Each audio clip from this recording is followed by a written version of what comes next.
हम आ चुके हैं अभी देवरिया ज़िले में और जिन बाबा के आपको हम आज दर्शन करवाने जा रहे हैं उनका जीवन अपने आप में ही एक चमत्कार है। जी हाँ, मैं बात कर रहा हूँ देवराहा बाबा का। आइए दिखाते हैं उनका पूरा मंदिर परिसर और उनके बारे में कुछ बातें भी बताता हूँ। तो देवराहा बाबा का जन्म कब हुआ, कहाँ हुआ, किसी को नहीं पता था। कुछ लोग कहते हैं कि वो 900 साल जिंदा थे, कुछ लोग कहते हैं कि 500 साल जिंदा थे, कुछ लोग 250 साल जिंदा थे। लेकिन जो उनसे मिले थे, जो उनको बचपन से जानते थे कुछ लोग, वो ये चीज़ मानते थे कि बाबा की उम्र नहीं बढ़ती है। जैसे कि अगर किसी ने उनको बचपन में देखा और वो फिर 80 साल का हो गया, मतलब वो आदमी पैदा हुआ, बाबा से मिला और बूढ़ा हुआ, उसका जीवन 80 वर्ष का हुआ, लेकिन बाबा की उम्र नहीं ढलती थी। बाबा वैसे के वैसे ही दिखते थे। और कहा यह जाता है कि उन्होंने हिमालय में रह करके साधना की थी, जहाँ से उनको दिव्य शक्तियाँ प्राप्त हुई थी। और फिर बाबा हिमालय से निकल करके यहाँ देवरिया ज़िले में आ गए और उन्होंने अपना यहाँ पे डेरा बनाया, मचान बनाया और उसी में वो रहने लगे और वहीं पे पूजा पाठ अपना करने लगे। आपको दिखाते हैं उनका मचान।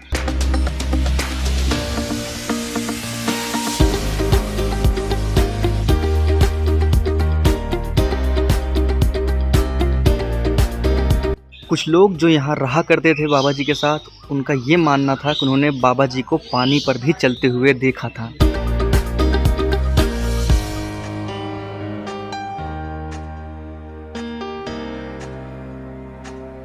दोस्तों, बाबा जी ट्रैवल तो करते थे, मतलब एक जगह से दूसरी जगह पे जाते थे इसी ज़िले के अंदर ही, लेकिन लोगों ने उनको ट्रैवल करते हुए देखा नहीं कभी।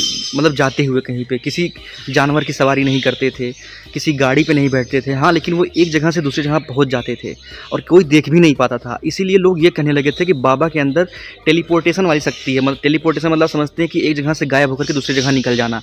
तो ये बात होने लगी थी कि बाबा जी के पास टेलीपोर्टेशन वाली शक्ति है। हालांकि बाबा जी ने कभी नहीं कहा कि मेरे पास कोई शक्ति है, मैं कोई चमत्कारी आदमी हूँ, लेकिन उनके पास जो लोग आते थे वो इसीलिए आते थे कि बाबा शायद कोई चमत्कार दिखा दें, मेरे बारे में कुछ बता दें। हाँ, ये बात सच है, ये बात सच है कि वो उनको प्रॉब्लम बतानी नहीं होती थी, बाबा मुझे ये प्रॉब्लम है। वो आदमी को देखते ही उसकी प्रॉब्लम समझ जाते थे और सामने से बताने लगते थे तुम्हें ये दिक्कत है।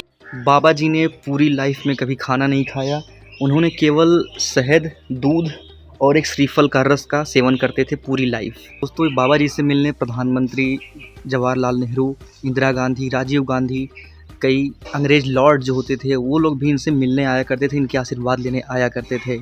दोस्तों, जब बाबा जी की मृत्यु होने वाली थी, जब वो अपना शरीर छोड़ने वाले थे, तो यहाँ से वो मथुरा चले गए थे और 19 जून 1990 को उनका देहांत हुआ था।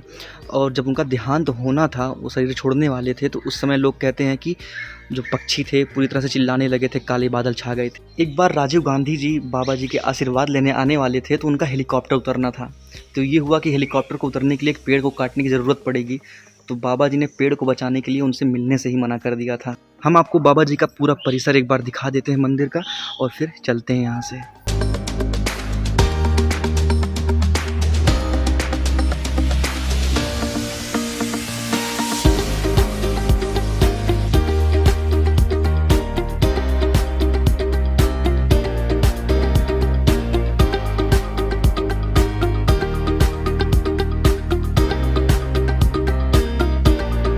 एक और बात, देवराहा बाबा इंसान को मतलब एक आदमी या औरत के रूप में नहीं देखते थे, वो आत्मा के रूप में देखते थे। वो कहते थे कि ये भी हमारी प्यारी आत्मा है, ये भी हमारी प्यारी आत्मा है। और देवराहा बाबा की एक भविष्यवाणी कि राम मंदिर बनेगा, जब शायद 1984, शायद मैं सन गलत बता सकता हूँ, लेकिन हाँ 1980 का ही ये टाइम है, शायद 84 ही है।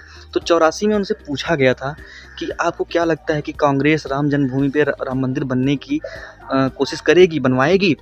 तो बाबा जी ने कहा था कि राजीव गांधी बहुत प्यारी आत्मा है, राम मंदिर तो बनेगा ही बनेगा। और आज वो बात सच भी हो गई है।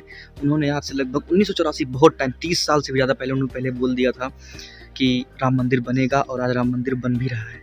दोस्तों, एक आखिरी बार बाबा जी की जो मचान है उसके दर्शन कर लीजिए और हम चलते हैं फिर आगे यहाँ से।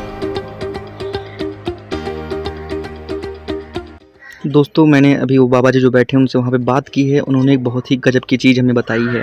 दोस्तों, तो बाबा जी ने हमें ये बताया कि जहाँ पे अभी हम खड़े हैं, पहले वो नदी जो पीछे है, वो नदी यहाँ तक आती थी। अगर आप देवराहा बाबा के पुराने वीडियो देखेंगे 1980, 1984, 85 के, तो आपको दिखेगा कि बाबा नदी के किनारे बैठते थे। तो मैंने उनसे वही पूछा, वो नदी कहाँ गई? तो बाबा जी ने बताया कि जब 1989 में बाबा यहाँ से मथुरा चले गए, तो नदी, सरयू नदी खुद इतनी दुखी हो गई कि यहाँ से 1 किलोमीटर दूर चली गई, और सच में 1 किलोमीटर दूर सच में यहाँ से वो दिख रही है, लेकिन उसका पानी पहले यहाँ तक आता था और बाबा जी का मचान वो पीछे आप देख पा रहे हैं। तो दोस्तों उनके यहाँ जाने से सरयू नदी भी दुखी हो गई थी। दोस्तों अभी मैं आ गया था होटल में, और जो चीज़ मैं देख करके आ रहा हूँ मुझे सच में अभी तक भरोसा नहीं हो रहा है, लेकिन भरोसा करना पड़ेगा क्योंकि मैंने ही असलियत भी देखी है।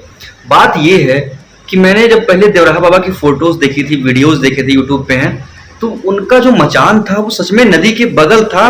वो 10 कदम उतरते थे, नदी के अंदर जाते थे, नहा के चले आते थे और फिर अपने मचान पे चढ़ जाते थे। वो सब तो मैं देखा हूँ वीडियो में, और मेरे दिमाग के अंदर भी यही चीज़ बसी थी कि मचान तो नदी के बगल में है। लेकिन अभी जब मैं मचान देख करके जो आया हूँ और बाबा जी ने बताया वहाँ पे कि सरयू नदी अब 1 किलोमीटर पीछे चली गई है, इस बात से दुखी होकर के कि देवराहा बाबा अब यहाँ नहीं है, मैं फिर होटल में आ करके वीडियोस निकाला पुराने। और दोस्तों ये फोटो देखिए, जहाँ पे एक रशियन जर्नलिस्ट था, वो बाबा जी का इंटरव्यू लेने पहुंचा था। तो फोटो में देखिए सच में जो नदी है वो बाबा जी के मचान के जस्ट बगल में है। और अभी जो मैंने आपको वीडियो में दिखाया है, अब देवराहा बाबा के मंदिर से नदी दिखती तक नहीं है। दोस्तों फिलहाल देवरिया में अभी बस इतना ही, मिलते हैं अगले वीडियो में अगले ज़िले में। तब तक के लिए आप वीडियो को लाइक कर दीजिए और चैनल को सब्सक्राइब कर दीजिए। वीडियो देखने के लिए आपका बहुत बहुत धन्यवाद।